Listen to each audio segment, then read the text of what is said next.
days of Halloween.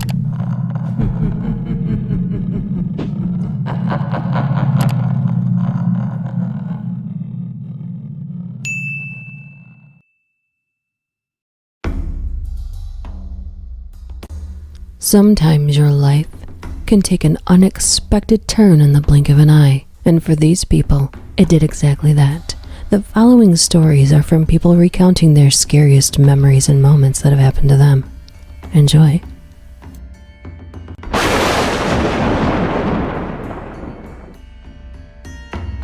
I was home for the summer from college, and my mother and brother had just headed out for a few-day trip to visit colleges. This meant I was to take care of my father. Something was clearly wrong, but we couldn't tell what. He had Parkinson's, but it was more than that. But we figured I could handle it. This is when I came to realize something in his broken mind hated me with a passion. He wouldn't listen to anything I said. Now, I admit, I was pissed off, so I wasn't doing a terrific job, but even simple things like getting him food was an hour-long ordeal that ended with us shouting. This last time, I called Mom on the house phone because at least he'd listen to her. I gave him one phone and I was on the other, yelling at each other through it, even though we were 5 feet apart. Poor Mom, trying to referee from a few hundred miles away. Finally, Dad hangs up his phone and hands it to me. Oh, he's done, thank God, I think. But then he tries to take the still active phone from my hand, which I refuse. And that's when it happens. A change came over him. It was subtle, but he stood slightly straighter.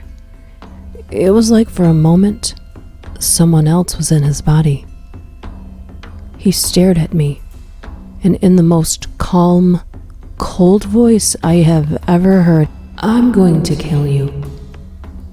There was no emotion behind it, no energy. He just said it as a fact. I was stunned. Mom heard it over the phone as I stood there, paralyzed. Her voice broke through in a whisper. "Kai, run!" I threw the phone at my dad, rounded the corner, and grabbed my keys. My car screamed out of the driveway. It was pure animal instinct for me at that point. I had to run, because if I had stayed there... Dad didn't really remember what happened. He was confused as to why I was suddenly gone. I have no idea what went on in his head at that moment, but I stared into something back there.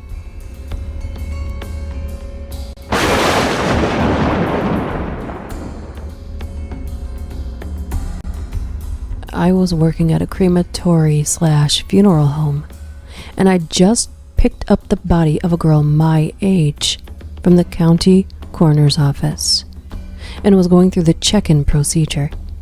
This consisted of lots of paperwork, fingerprints, documentation of belongings, etc. Now, when a body comes to us from the coroner, it's typically an unexpected death that occurred under questionable circumstances. This particular one, I could tell simply by looking at her, was a drug overdose. She had very obvious injection sites in her arms, thigh, one on her foot, and what appeared to be needle marks all over her lower abdomen. Like, it looked like this chick went to fucking town, stabbing herself in the belly. This was strange to me, because I know it isn't a typical place to inject drugs. Especially because this girl was a bit on the heavy side. Nor is it usually a place where the pathologist will draw fluids in a case like this. Anyway, I shrugged it off and began to document her personal items, which come to us zipped up in the body bag in a black trash bag. Usually, the coroner's office provides a detailed list of belongings for liability reasons. This case came with no such list. so it surprised me to see that she did indeed have a property bag with her, tucked under a leg. I tore the bag open, and out flopped a fully developed, completely green, dead baby with a very smushed head. You can imagine my shock, opening the bag, expecting to find shoes, clothes, maybe a wallet, and instead a tiny human plopping out. Long story short, the family did not know, and telling them was horrifying in and of itself. There was absolutely no sort of documentation on this fully developed human, and the coroner was just as shocked as we were. Some jackass autopsy tech had just stuffed the baby in a bag in hopes of us not finding it and cremating it to save themselves some time on paperwork and dealing with an already distraught family. An autopsy was done on the baby. Family and friends were questioned, the whole 9 yards. Later, a friend of the deceased disclosed that she was the only one who the girl had told about being pregnant, and her plans to try and give herself a late-stage abortion by injecting heroin straight into her womb. Pretty fucked up. Needless to say, I was always hesitant when opening property bags in fear of finding another dead, green infant, as opposed to a pair of Nikes.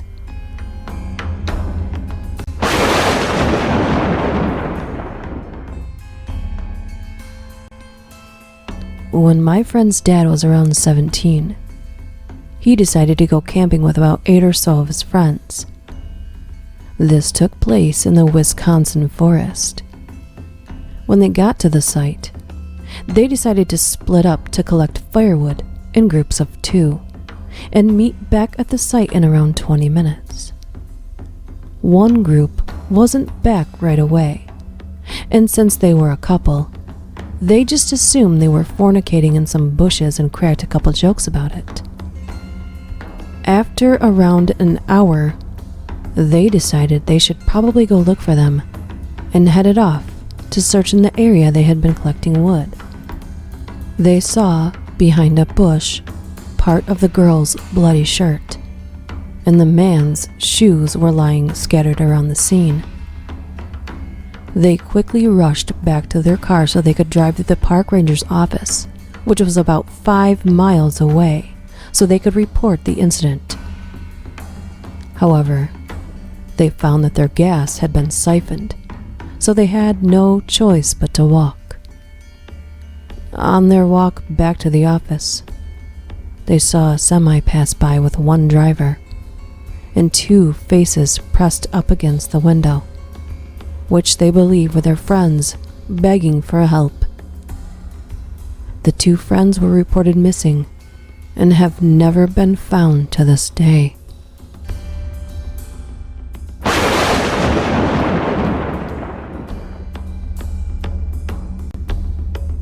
This happened senior year of high school. My best friend and I were at her house, which was way up in one of the canyons, and she had a long, windy driveway. We had been there all day, and her mom had gone out. She and I were supposed to go meet a couple friends in Hollywood that night. Anyway, we had been goofing around all day and watching scary movies and whatnot. Started to get ready to go out.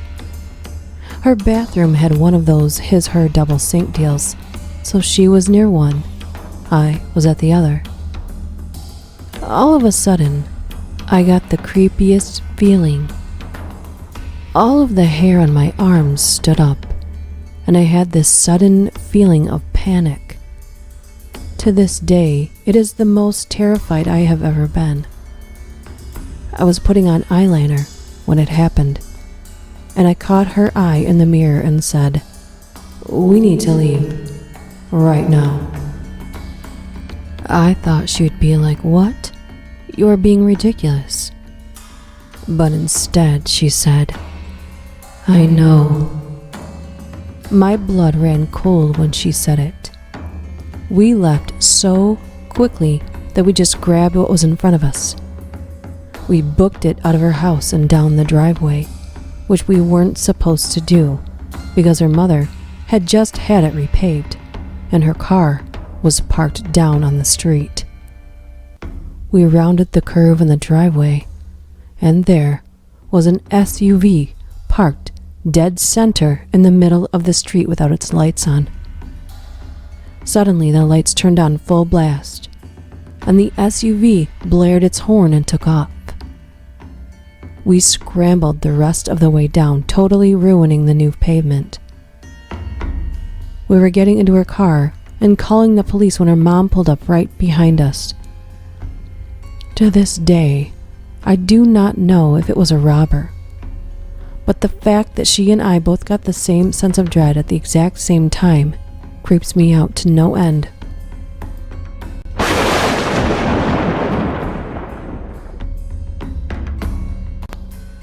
Quite a few years ago now, my mom went on a vacation with a friend of hers to Florida for a week and a half during the winter. So I was alone at home and took advantage of it by setting up my consoles on the big living room TV. One night it was snowing, and throughout the night I felt really uncomfortable. Granted, this was day 6 of 11, and I've never actually been alone in the house for that long before, so I just chalked it up to loneliness. The snow stopped sometime in the middle of the night. I went to sleep on the couch around 2 a.m. Next morning, plows came down the street and cleared them up as usual. I had left to pick up some stuff at the store down the street, but I stopped almost immediately when I got off the porch. There were footprints in the snow, leading up to the large bay window on the side of the house, a set leading toward and away. The ones leading in were slightly filled from the snowfall. Then there were 2 footprints positioned right next to the far corner of the window, close to the rear porch, and some large bushes that were finely detailed and pointed toe toward the wall.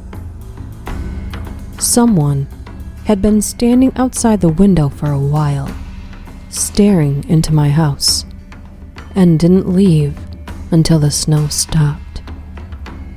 The tracks started and ended at the street, so where they came from and where they went afterwards were destroyed by the plows.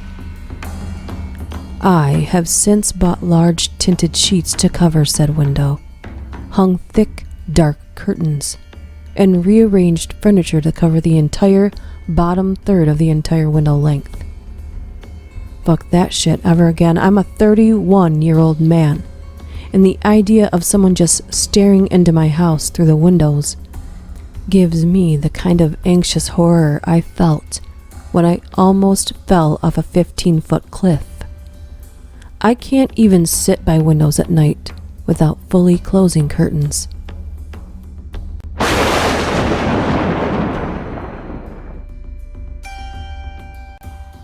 This one is sort of a 2-in-1 bonus. The first part is mine. The next part is my mother's. Mine was looking into my rapist's eyes right before he attacked me. He had been a friend of mine before that, and I thought I knew him well. But in that moment, he just looked so eerily inhuman. His expression was this weird mix of completely blank and kind of manic. You know, in Jaws, there's a line about how the shark had doll's eyes. That's what it looked like, if that makes any sense. I can't describe how unnerving it is to look at someone and just know they intend to do you imminent harm. My mother's story is when she was probably 16. She was babysitting for one of her neighbors after dark one night in a quiet, suburban residential area in a small town. she heard a knock on the door, which came as a surprise because she hadn't expected the parents to be home that early. So she called out, "Who is it?" and got no response, but another knock. Confused, she went to the door and looked through the peephole, only to find that she couldn't see anyone there. But as she was looking, there was another knock, but it sounded low on the door. This house had an upstairs window that overlooked the front stoop, so she very carefully tiptoed up there, leaving the lights off, and looked down. And there was a strange man crouched down off to the side of the front door, waiting for her to open it. She said she called the police, but he took off before they could get there, probably thinking nobody was home. Before hearing this story, I had always wondered why my mom was so adamant about always checking to see who it was before you open the door.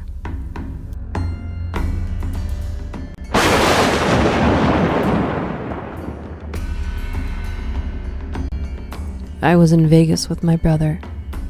We both like to party hard, still in our 20s, walking down the strip. I see two guys with backpacks on. I know what that means. I say, "Damn, wish we had some weed." They immediately turn around and offer us other things as well. We took down his number to get other things later in the night. Hours later, after tons and tons of booze and stuff, we call this guy up for more. When we met these two guys, they were on foot. The second time, though, we had to meet them in front of a hotel because they were driving. So he tells us to hop in for a few so we can get what we need without people watching. Now at this point, my brother and I are fucked up and don't realize what's happening until it starts to get dark. We had only been driving for 10 minutes, but we were obviously off the strip, away from the lights, people, anything. This guy is driving like a goddamn maniac, with music blasting, so it was a bit distracting. My brother finally asks them where we're going. They say we're heading up to a liquor store real quick, and they'll drop us back off, but it seems like we're in the middle of nowhere. Finally realizing the situation we're in, we open the doors while we're at a stoplight and run to the only thing we see, a gas station. We flag down a cab that drove by a few minutes later. After we told him what happened, he calmly tells us, "There is no liquor store over here." It was the worst and best feeling ever. We narrowly escaped God knows what, and stayed silent for the rest of the night.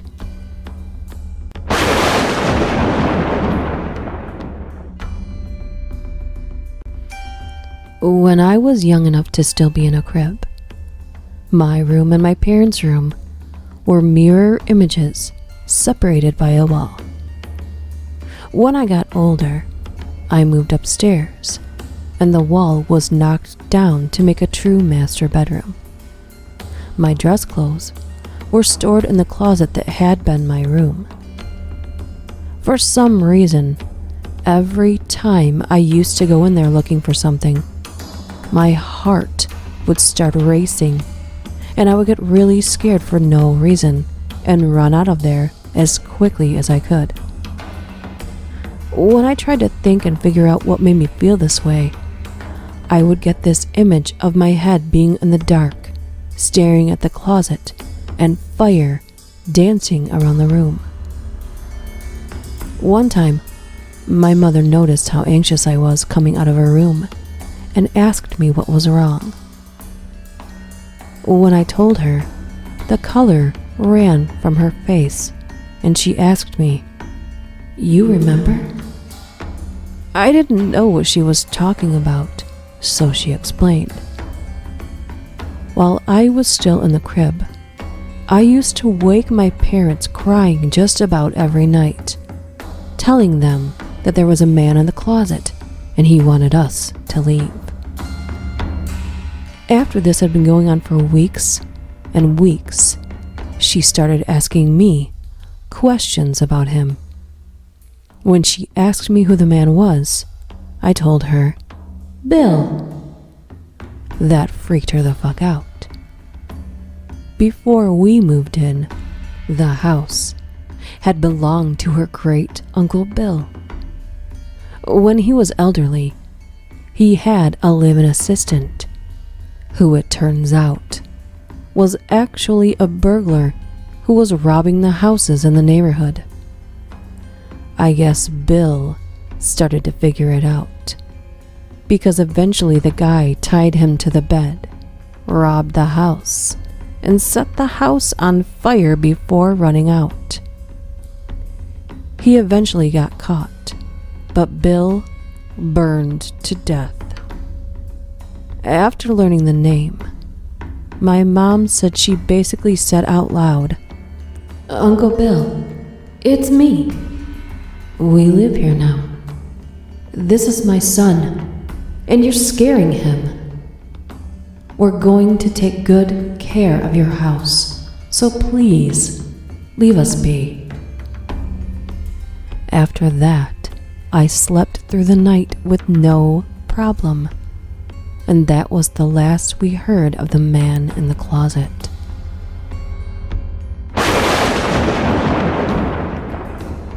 What is your scariest memory? Have you had nightmares about something so often you could swear it's your mind trying to piece something together? If you would like to share your scariest moments or memories, contact me through any of my social media links or leave a comment here. See you next time.